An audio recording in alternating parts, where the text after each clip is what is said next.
Hola, bonjour, ni hao, what's up, ciao.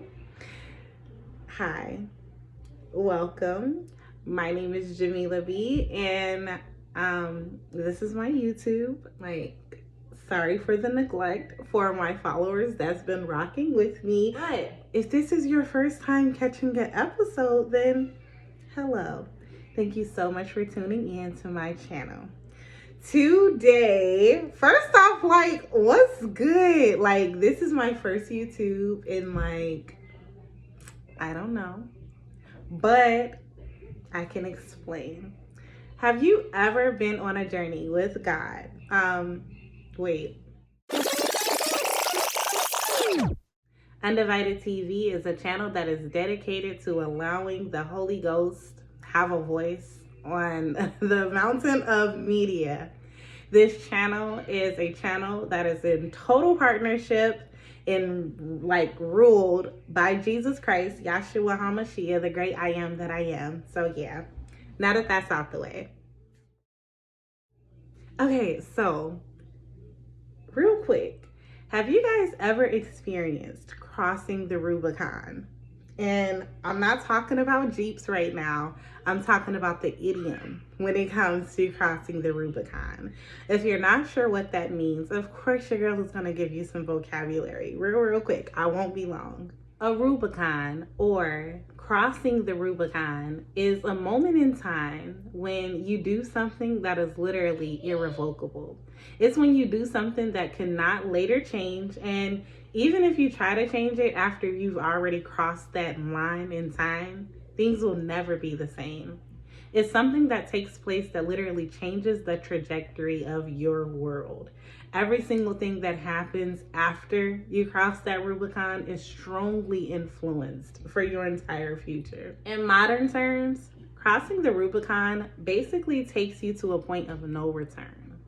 And with that being said, that's where I have been. And I sometimes think that just maybe one person who is within the world and sees my content may feel me when I go through certain things. And like I said, this video won't be too long. I just wanted to do a quick wellness check for anybody that may have crossed the Rubicon like me. The interesting thing with that is that you never really know when you cross it. It just happens. And as I stated within that definition, when it happens, it's something that is irrevocable. You can't no longer compromise. You can't go back to your old ways. It's like a wineskin that you have broken out of that you can no longer fit. It just won't work out anymore. So for anyone who may see this video and you've also entered into a new season that there is nothing that you can go back to, just know that your girl feels you. I really, really do. And I just wanted to ensure that you knew the correct response that you should take when you cross the Rubicon. Proverbs 16:3 makes it plain and simple. The NLT version basically says, commit your actions to the Lord and your plans will succeed. But I like the way the Amplified reads.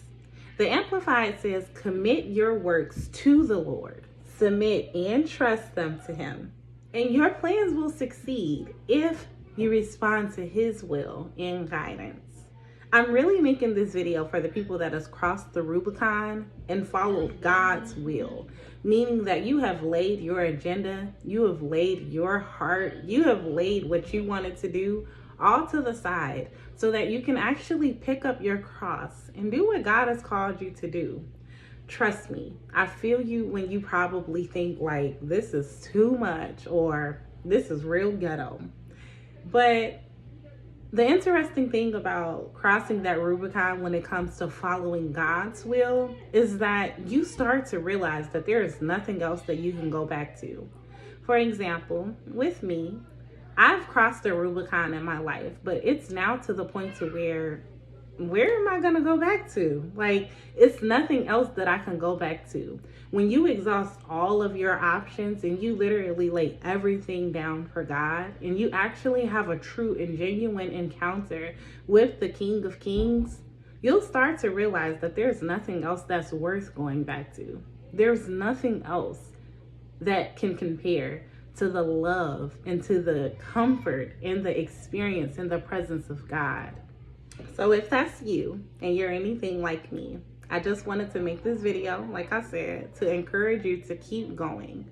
Things can sometimes get dark and patchy because it's no longer your road that you're taking. You're no longer the master creator that can just draft out your blueprint, but you are now following the master creator, and he already has a blueprint set for you. Jeremiah 29 lets us know that God has all of the plans that we have in mind. He has it all figured out, and his plans for you are good, way better than what we can ask, think, or imagine. So trust God. Don't just trust him, but submit and trust him, knowing that as you follow his will and you follow his ways, he got your back. One thing that God will never do is leave you hanging. And one person that he'll never forget is you. So trust God, cross that Rubicon, and keep going, knowing that God has already mapped out every single step that you would take, and it's gonna work out for your good.